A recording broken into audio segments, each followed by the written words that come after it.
सारी ज़िंदगी यार ईमानदारी से काम किया, इससे अच्छा तो बेईमानी हो जाता है।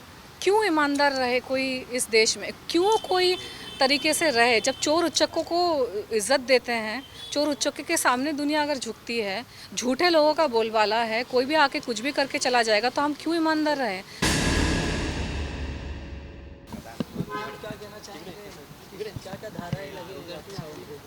बहुत सारी धाराएं लगी हैं based on multiple videos.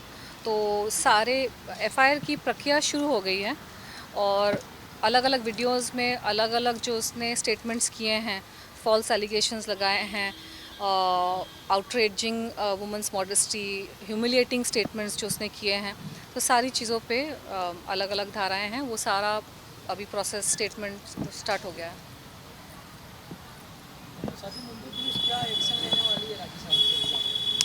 They will take action, I am very confident, क्योंकि मैंने एक बैकग्राउंड भी दिया है कि ये मुद्दा कब से शुरू हुआ था।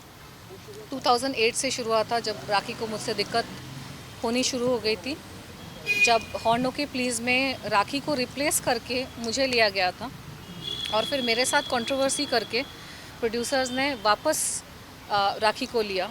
तो उसमें प्रोड्यूसर्स की एक चाल थी कि मेरे नाम पे पब्लिसिटी करके, शायद उनकी पहले से प्लानिंग थी कि राखी को ही लेंगे, लेकिन उन्होंने पहले राखी को रिप्लेस किया मेरे से और उसके बाद मेरे साथ कंट्रोवर्सी करके वापस राखी को गाने में लिया और मेरे सारे चेक्स उन्होंने बाउंस कर दिए।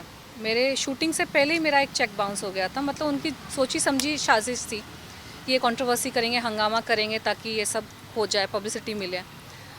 मैं ये कहना चाहूँगी कि इस तरह के गलत काम करने ही नहीं चाहिए प्रोड्यूसर्स को, क्योंकि अगर मैं गाना कर लेती, वो गाना रिलीज़ हो गया होता, मैं उस वक्त मेरा एक नाम था, मैंने अच्छी अच्छी फिल्में की थी, मेरी आशिक बनाया बहुत बड़ी हिट हुई थी और दूसरे भी गाने फिल्में हिट हुई थी। अगर वो गाना रिलीज़ हो गया होता तो मुझे भी आगे काम मिलता और प्रोड्यूसर्स को भी फ़ायदा होता। वो पिक्चर रिलीज़ हो जाती, वो पिक्चर आज तक रिलीज़ नहीं हुई है।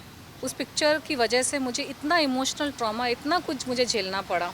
उन्होंने अगर वो कंट्रोवर्सी नहीं करी होती, शॉर्टकट का काम नहीं किया होता कि कंट्रोवर्सी करके तनुश्री दत्ता के ऊपर हम ज़ोर ज़बरदस्ती करके, प्रॉब्लम्स क्रिएट करके किसी भी लड़की को अगर आप इस तरह से ट्रीट करोगे, तो कोई भी एक ईमानदार जो इंसान होता है, सेल्फ रिस्पेक्टिंग इंसान होता है, रिटेलिएट करेगा ही।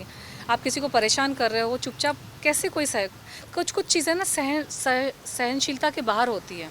अच्छा मैम, फाइनली मैम, आप मानती हैं कि जो भी जितने भी अटैक्स हुए आप पे, जो भी आरोप लगाया है, जैसे कि आर्टिकल्स की बात करें तो सभी नाना पार्टिकल के थ्रू कराए गए, क्योंकि कहीं ना कहीं उन्हीं का नाम आ रहा है आपके। मेरे और तो कोई दुश्मन है नहीं।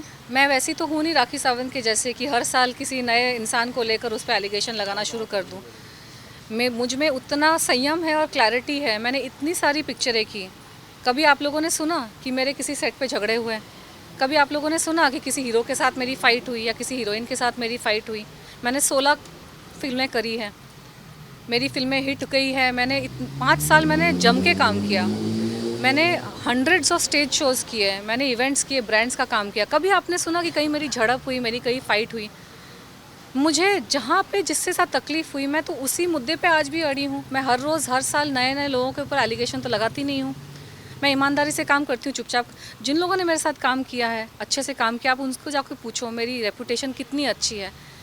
इस नाना पाटेकर ने, इस राखी सावंत ने मेरी रेपुटेशन की धज्जियाँ उड़ा दी ना। मुझे यहाँ काम चैन से काम करने दिया।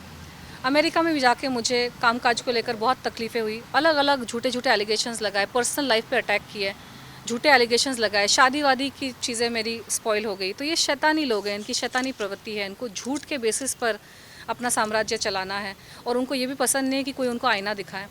ये प्रताड़ित करेंगे सामने वाले को और चाहेंगे कि सामने वाला प्रताड़ित हो जाए और चुपचाप सह ले। अरे भाई, क्यों सहे? भगवान ने पैदा किया है, धरती पे लाया है, ईमानदारी से अपनी रोटी कमाती हूँ, किसी के बाप का नहीं खाती मैं। मुझे चैन से जीने दो, मुझे चैन से काम करने दो, बस यही मेरी इच्छा है। न मेरी कोई एम्बिशन थी कि मैं कोई महारानी बन जाऊँ। परेशान भी करेंगे, कंप्लेन भी मत करो, कुछ बोलो भी मत। क्या है यार, क्या हो रहा है यहाँ पे?